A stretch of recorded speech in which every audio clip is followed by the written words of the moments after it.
So is this BYD the Tesla compact that was never made? Temporary 1-minute clip because my first minute of my video was full of wind.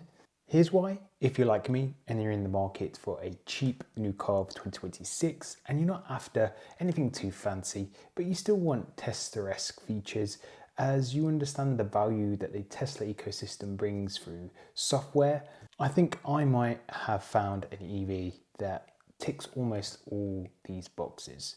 To level with you, I'm after a proper urban compact city car. Something small and zippy for school runs, Tesco supermarket trips and short office commutes. Sadly, as a big fan of the Tesla Model 3 and Y, I can't stay within the Tesla brand for our second car, as the cheapest Tesla EV that you can buy in the UK is the 2026 Tesla Model 3, and that will set us back £39,000 or over £410 per month on finance, and that's $543 per month if you're across the pond. And at that monthly price, it's just surplus to requirements right now. And this is where my research has guided me to laser in on the BYD Dolphin Surf, as it is suddenly making a ton of sense to me right now for my personal circumstances set out above. So the question for me really is, does the 2026 BYD Dolphin Surf fit the bill as that small, cheap city round car? Does it provide a Tesla-esque experience that I'm after? Well, it's certainly tech-loaded despite the wild, smaller price tag, and it might actually make sense for some of you too, especially when you see the latest offer that they have at the moment. So UK cash prices start at just £18,650 for their active trim, but when 90% of car purchases are on PCP finance, the cash price as a reference isn't necessarily relevant. You are probably most interested in what the monthly price is. Therefore, are you ready for the bonkers deal that really caught my eye in the first place? £189 deposit and £189 per month PCP at 0% APR till the end of December. For those across the pond, that's more like $250 per month. It's literally less than half the price of the Model 3 standard for us, so you can just see how it doesn't make financial sense, but it's not just about the money, it's also about the car itself. As a compact city car, this isn't the cheapest that you can buy, but it's actually the closest EV that you can buy to match the Tesla experience, I think. And I'll get into those reasons why it's so close yet so far, but massively attractive still for what is on offer. So before I get started, please can you drop the video a cheeky like, subscribe if you haven't already, and do hit the hype and notification bell buttons if you have them. Thank you, if you lovely lot, for doing so. Let's get back to the video. So first up, let's quickly run through the offering for what £189 per month gets you for your money, and it's not to be sniffed at. The entry spec is the active trim, but this offer is for the bigger middle trim brother, the Dolphin Surf Boost spec. Now this comes with a 43 kilowatt hour LFP battery that can cover 200 WLTP miles on a combined state, but 300 WLTP on pure city driving, with a peak rapid charging speed of 88 kilowatts charging. Noting that I don't actually plan on needing to rapid charge it at all ever. So as you can see from that snapshot, just on the basic fundamentals as a cheap city compact. Plenty of daily range and super resilient battery tech from BYD. A fun fact, Tesla actually used this battery type from BYD for the Tesla Model Y from its Berlin factory. And that was just a couple of years ago. It was actually one of the best charging experiences that you could find in a Tesla to date due to its super smart charging curve. So BYD are known for making solid battery packs that even appease Tesla. Now, this BYD Blade battery is actually one of the safest on the market, and with it being LFP chemistry, degradation each year will literally be, well, next to nothing. And I do like the LFP battery in my Tesla Model Y right now, which actually hasn't lost a single mile for 18 months, according to the software computer. So I'm a big fan of LFP powered EVs for that particular reason. Inside the car, whilst there's a few buttons, it's mostly minimalistic, with a 10.1 touchscreen, wireless Apple CarPlay as standard, autopilot lane assist technology as standard. It's got parking sensors, rear camera, smartphone app and entry via NFC. It's even got a pin to drive function too. So plenty of tech and stuff that you'd pay double for on a similarly priced brand. And as I said, it's just got a good spec for £189 deposits and £189 a month across 48 months and 6,000 miles a year. Leasing goes even lower if you're willing to lump up a greater deposit, but ultimately the bottom line, whether you buy or you lease a Dolphin Surf, it's spec filled despite being cost conscious from the get-go, undercutting most, if not all, whilst feeling like there's less of a compromise. But there's more than just the initial money saving story. We shall dive into the spec, depreciation and greater savings that it does have to offer. Keeping with the cost narrative, but flipping over to operating costs. Even in the UK, where energy bills are still eye-wateringly high for homeowners, with the right electricity tariff, home charging an EV is still the cheapest way to keep this little EV humming. Did you know that around 2/3 of Brits have access to off-street parking? And if you did, just like me, you can actually lock in tariffs like the Octopus Intelligent Go at 7 pence per kilowatt hour overnight. And before I forget, something Tesla don't offer as standard is that all BYD Dolphin Surfs offer is V2L technology. So if you do buy the required adapter, you can actually plug it into most home appliances or even your router should your home power ever go out, or even if you're out on the go. Might be a little gimmicky, but V2L is until it really isn't. It'll be super handy at the most desired of times. Now back to home charging, simple napkin maths. You do 5,000 miles a year at 4 miles per kilowatt hour, and that should be easy to do in that efficient surf. And that's going to need 1,250 kilowatt hours, so that will cost you around £90 annually, roughly speaking. So that's £7.50 a month, not considering even better efficiency than 4 miles per kilowatt hour driving. For further details on the tariff, there's actually an Octopus referral link in the description for £50 credits if you do fancy switching your electricity tariff.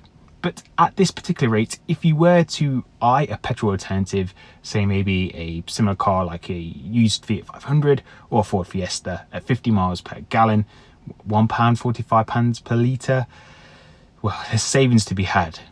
Admittedly, for transparency, you may need to hit a public charger if you do go afar, and if so, you might actually find some pretty expensive rates at 50 pence per kilowatt hour or even 89 pence per kilowatt hour on some occasions. So do look around, but also stick to home charging to get the biggest cost savings. 95% of cases probably won't even need to use public charging with this type of car anyway. I'm personally not going to.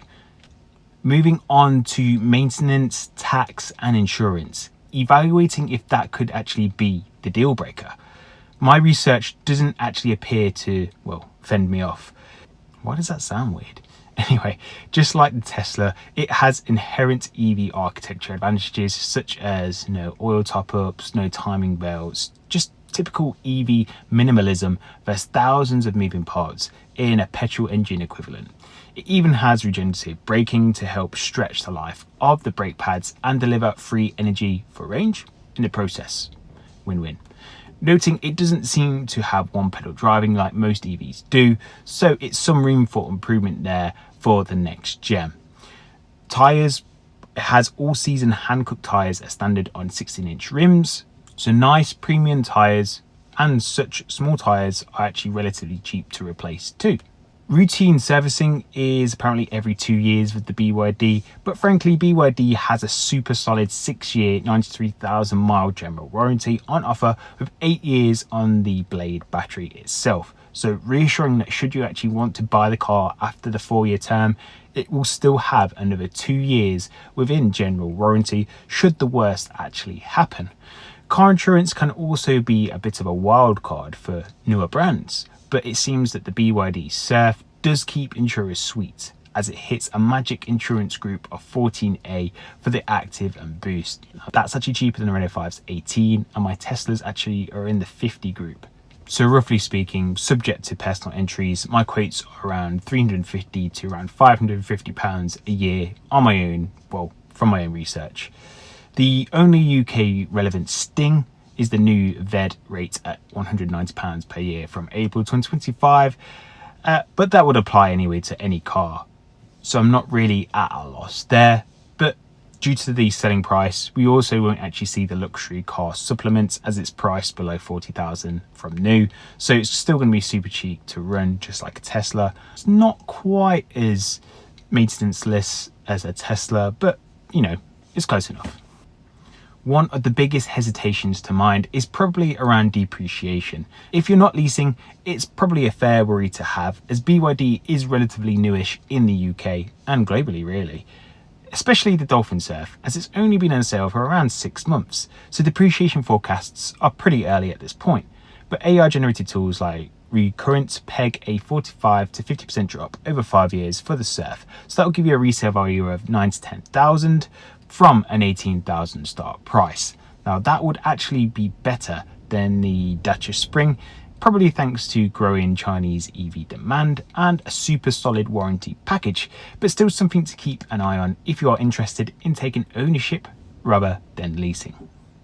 So how does the Dolphin Surf stack versus similar rivals? And has Tesla missed the mark to have its own Tesla Compact that they refuse to make? Well, let's pit it against the Hyundai Insta, as I found it starts at a costlier 23,000 to start, and it needs a greater deposit to even get close to the monthly repayments, and it doesn't. It also delivers lower range from a similar 42 kilowatt hour pack at 170 miles, and this isn't exclusive to the Insta, so I'm not calling it out. If you want that more tech-driven spec like other rivals can offer, like the Renault 5, they have the same cost point issue. So whilst they can offer a few more tricks and tech, I find it just can't compete just like for like on features at such a low price.